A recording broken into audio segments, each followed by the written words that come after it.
안녕하십니까. 국제곡물 수급 동향 및 전망 발표를 담당할 한국농촌경제연구원 해외곡물 관측팀장 김지연입니다. 반갑습니다.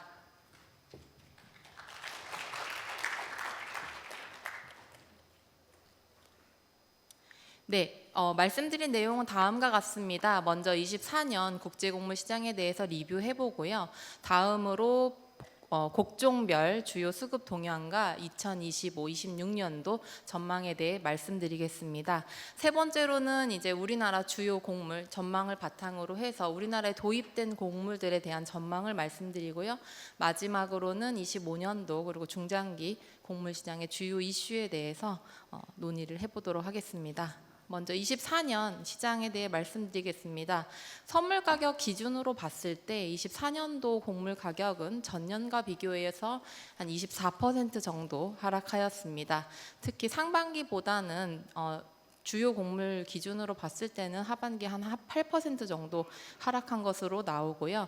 24년 오른쪽에 보고 계시는 24년 4분기 국제곡물 가격 변화율을 보시면 곡물 가격이 굉장히 높았던 2022년보다는 45% 정도 이렇게 낮은 수준을 보이고 있습니다. 24년 국제곡물 시장은 말씀드렸듯이 가격이 하향 안정세를 유지하는 가운데 수급 측면에서는 사실 아주 큰 이슈는 없었습니다. 하지만 짧게 이슈들이 있었고요. 특히 공급망 단위에서 24년 초에는 홍해 쪽의 물류 차질이라든지 22년부터는 러우 전쟁이 장기화되면서 러시아가 우크라이나 쪽을 공격할 때마다 그런 일시적인 가격 상승 요인으로 작용하기도 했고요. 수급 측면에서 보시면 우선 중국 쪽에 글로벌 경기 침체와 함께 수요가 좀 둔화된 측면이 있습니다. 주로 수출하는 이제 미국이나 이런 공급망 측면에서 봤을 때는 미시시피 강 수위가 낮아졌거나 파나마 운하의 수위 저하 이러한 이슈들이 간간히 곡물 시장의 주요 이슈로 나왔습니다. 다음은 이제 품목별 곡물 동향과 전망에 대해 말씀드리겠습니다. 지금 보고 계신 왼쪽의 그래프는 세계 밀 수급 전망에 대한 표이고요. 오른쪽은 이제 상위 5개 수출국의 밀 수급 전망을 보고 계십니다.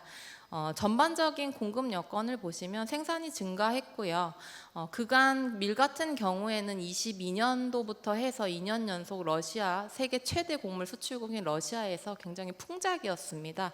이러한 것들이 전반적인 시장이 이제 22년 전쟁 이후에 가격 하락을 이끌어 왔다고 볼 수 있는데요. 상위 주요 5개 수출국을 보더라도 생산량이 조금 감소하긴 하였으나 전반적으로 이제 주요 수출국인 미국이나 호주 등의 작황이 양호하게 이어지면서 다음에 보시는 가격을 보시면 이제 23년보다도 24년에 더 하락했다 이렇게 보실 수 있습니다. 선물 가격 기준으로 보시면 전년과 비교해서 11% 정도 하락을 했고요. 특히 24, 25년도 같은 경우에는 미국 작황이 굉장히 좋았기 때문에 미국의 수출 가격 같은 경우 하락폭이 21% 정도로 가장 크게 나타났습니다. 25년도, 26년도에는 밀 수급 여건이 개선될 것으로 보입니다. 국가별로 봤을 때 24, 25년도 같은 경우에는 이제 우크라이나라든지 러시아, EU 쪽에 기상이 안 좋아서 이러한 것들이 생산량을 좀 감소시키는 요인으로 작용했는데요.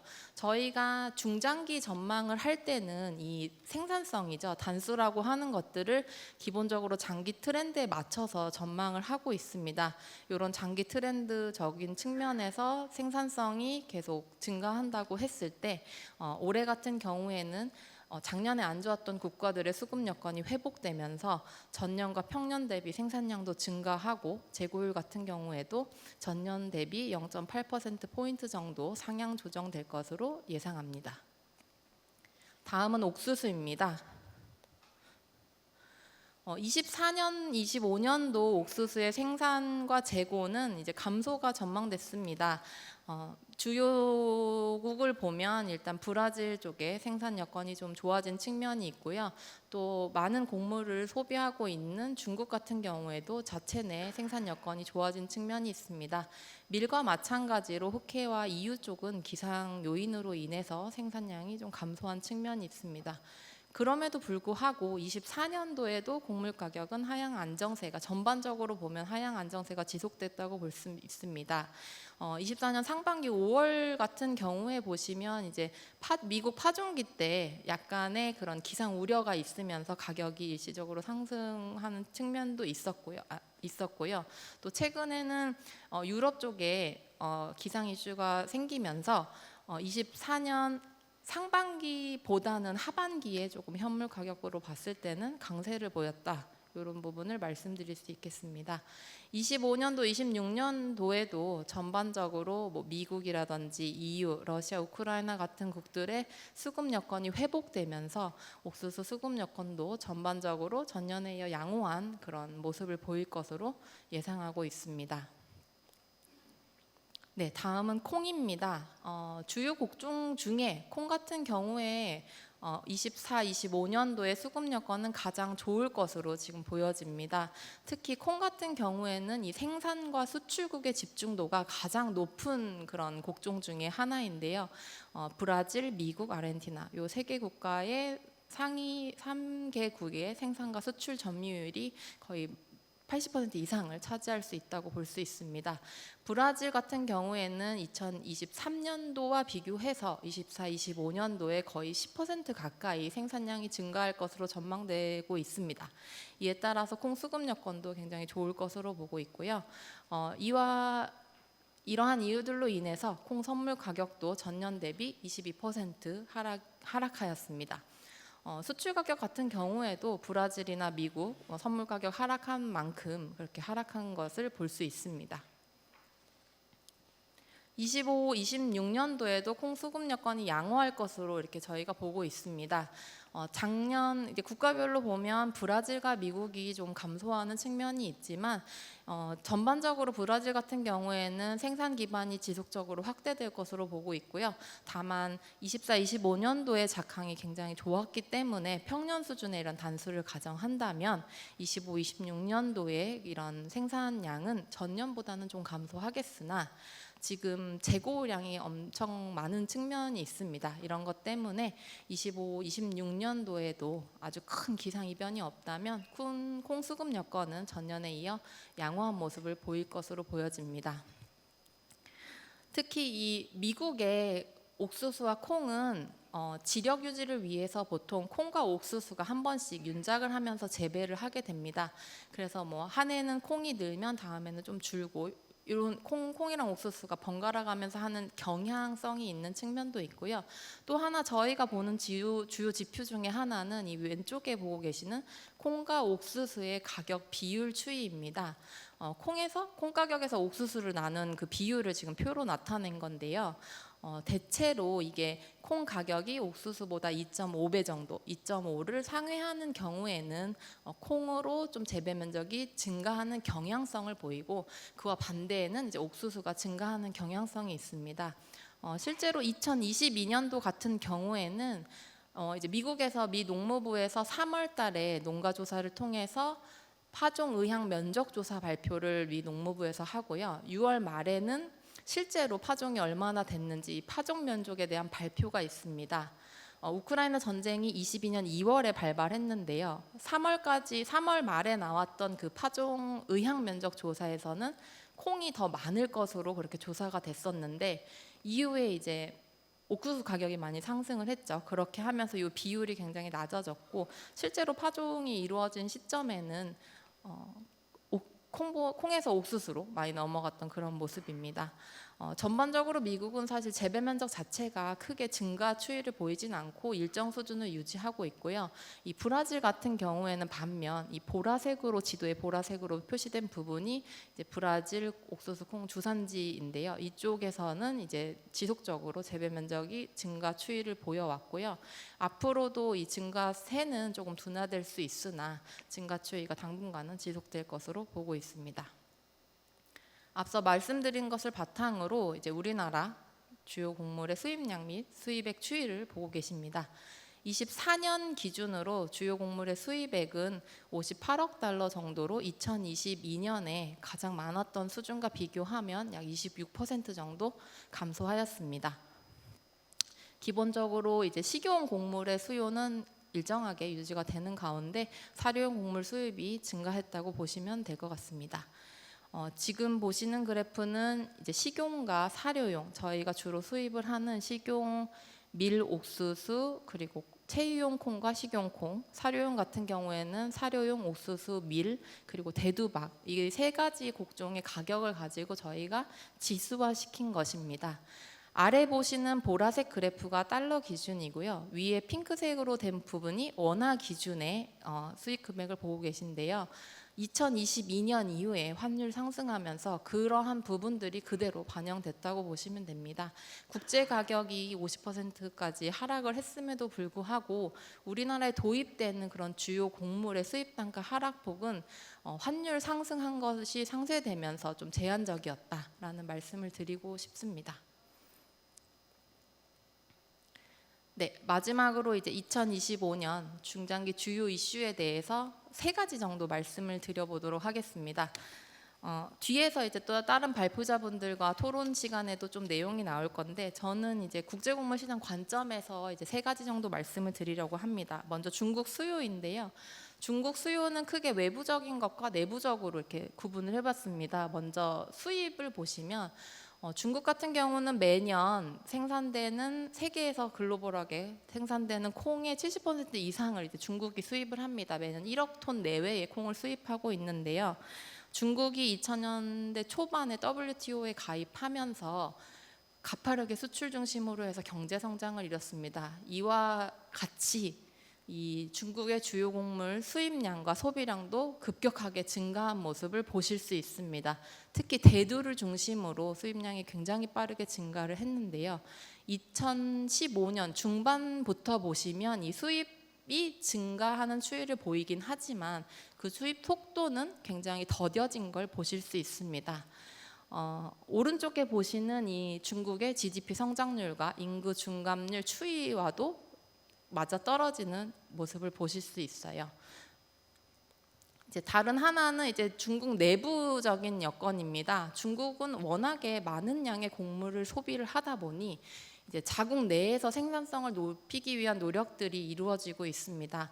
오른쪽에 주요국의 콩 단수를 비교해 놓은 걸 보실 수 있습니다. 중국 같은 경우에는 농업기술 발달로 인해서 단수도 우상향하는 추이를 보이고는 있으나 그 GM 농산물을 주로 이용해서 사용하고 있는 브라질이나 미국의 단수 증가보다는 좀 더딘 것을 보실 수 있습니다. 20년대 들어서부터 중국 쪽에서 이제 식량 안보 강화를 위한 노력을 되게 적극적으로 하고 있고요. 중국 같은 경우는 매년 초에 중요한 정책들을 담은 중앙 1호 문건이라는 것들이 발간이 되게 되는데 이 문건에서 한 2, 3년 전부터죠. 중국에서 식량 안보가 가장 선두로 나와 있습니다. 그 이 안에 많은 내용들이 포함되어 있지만 제가 뭐 몇 가지만 뽑아봤는데요. 그 중에서도 이제 23년도에는 37개 GM 옥수수 그리고 14개의 GM 대두 품종에 대해서 상업적 재배를 허용했습니다. 아직은 제한적인 하지만 그 일부 지역에서 재배가 이미 시작됐다고 볼 수 있고요. 24년도에도 재차 이러한 것들에 대한 중요성을 확대시켜야 된다. 이런 내용이 포함되어 있다. 이런 부분들이 이제 과거에 미국이나 중국에서의 그런 단수 증가했던 속도라든지 이런 거를 감안해 보면 향후 중국 자체적인 생산량이 증가를 한다면 그만큼 글로벌하게는 수입하는 수요가 감소할 수 있겠죠. 이런 것들이 있습니다. 두 번째는 이제 지정학적 리스크입니다. 제가 지금 3년 연속 농업전망 발표에서 이 지정학적 리스크를 변수로 말씀드리고 있는데요. 우선 러우 전쟁이 지금 장기화되고 있습니다. 작년 24년도에도 보면 간간히 이쪽 흑해 지역에서의 무력 충돌 소식으로 인해서 곡물 가격이 상승하는 그런 모습들을 보여왔습니다. 한 가지 달라진 점이 있다면 2023년에 흑해 곡물 협정이 파기된 이후에는 우크라이나 서쪽 지역의 다뉴브 강이라는 것을 이용해서 우회 수출을 했었습니다. 다뉴브 항을 통해서 이 루마니아 콘스탄차 항으로 우회 수출하는 양이 늘어났었는데요. 24년도 그래프를 보시면 뭐 전쟁 이전 수준까지는 아니지만 2배 이상 오데사 항을 통한 우크라이나의 오데사 항을 통한 이 물동량이 크게 증가한 것을 볼 수 있습니다. 또 뭐 트럼프 쪽에서도 당선 전에는 본인이 이제 당선이 되면 러우 전쟁을 뭐 24시간 내에 종전시키겠다 뭐 이런 말도 했었는데, 최근에 한 말을 찾아보니까 이제 자기가 취임한 후에 100일 내에 휴전을 하겠다 이런 말을 하면서, 시장에서는 사실 올해 안에 휴전이 될 가능성을 좀 높게 점치고 있고요. 이러한 경우에는 작년에 이어서 올해에도 이 흑해 쪽의 공급 개선이 지속될 것으로 이렇게 보여집니다. 그렇다면 이 우크라이나 같은 경우에는 지난 10년간 브라질과 더불어서 가장 빠르게 생산 기반이 확대된 국가 중에 하나입니다. 이 생산량 회복은 언제쯤 될까 제가 좀 궁금해서 이런 부분도 넣어봤는데요. 오른쪽에 보고 계신 지도는 우크라이나의 지도입니다. 빨간색으로 표시된 부분이 러시아가 점령하고 있는 이 점령지인데요.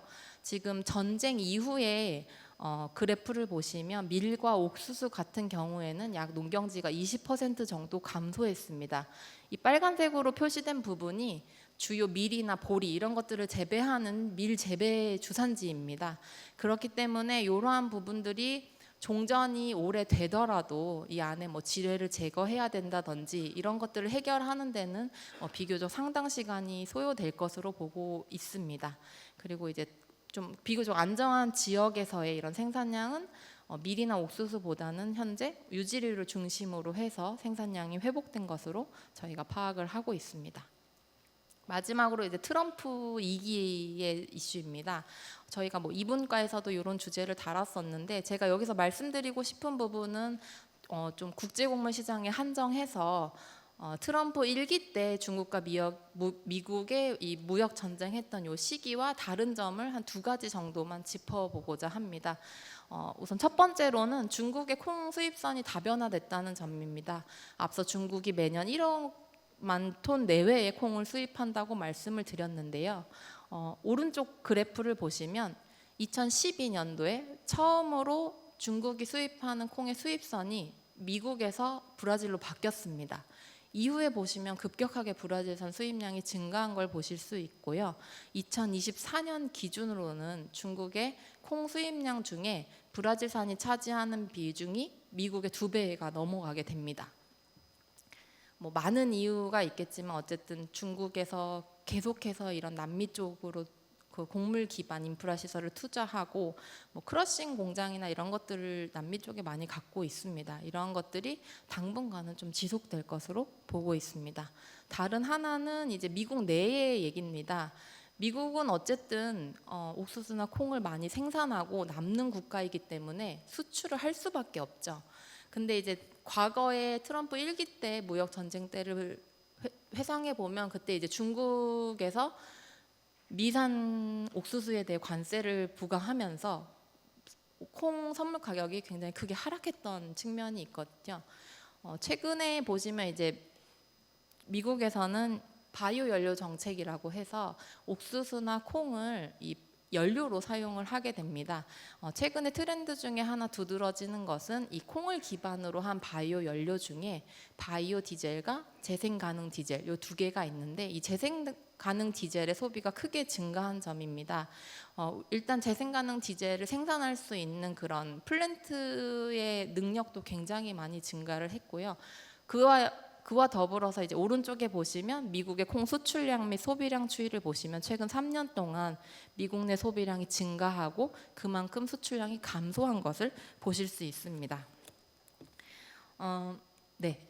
저희가 이제 주로 하는 업무 중에 하나는 지금 말씀드린 것과 같은 이러한 이슈들이 국제사회에서 발생을 했을 때 곡물 시장에 어떤 영향을 미칠지, 그리고 궁극적으로는 이런 곡물 시장의 변화가 우리나라에 어떻게 미칠지를 분석하는 것이 저희 팀에서 주로 하는 업무이기도 한데요. 이게 보면은 이슈들이 지난 3, 4년간 굉장히 많이 발생을 했었는데, 각 이슈가 발생할 때마다의 파급 영향은 항상 같진 않았습니다. 그때그때 곡물 수급 여건에 따라서 변동하는 측면이 있기 때문에 이러한 점들을 비추어 볼 때 트럼프 2기가 들어서면서 미국과 중국 간의 그런 관세적인 이슈들이 발생하더라도 대두라든지 이런 곡물 가격에 미치는 영향은 1기 때보다는 조금 제한적이지 않을까, 이렇게 조심스럽게 예측을 해봤습니다. 네, 앞으로도 제 발표는 여기에서 마치도록 하고요. 네, 앞으로도 저희는 정보 능력을 바탕으로 해서 식량안보 차원에서 이런 기민한 정보 대응을 할 수 있도록 노력하도록 하겠습니다. 발표 들어주셔서 감사합니다.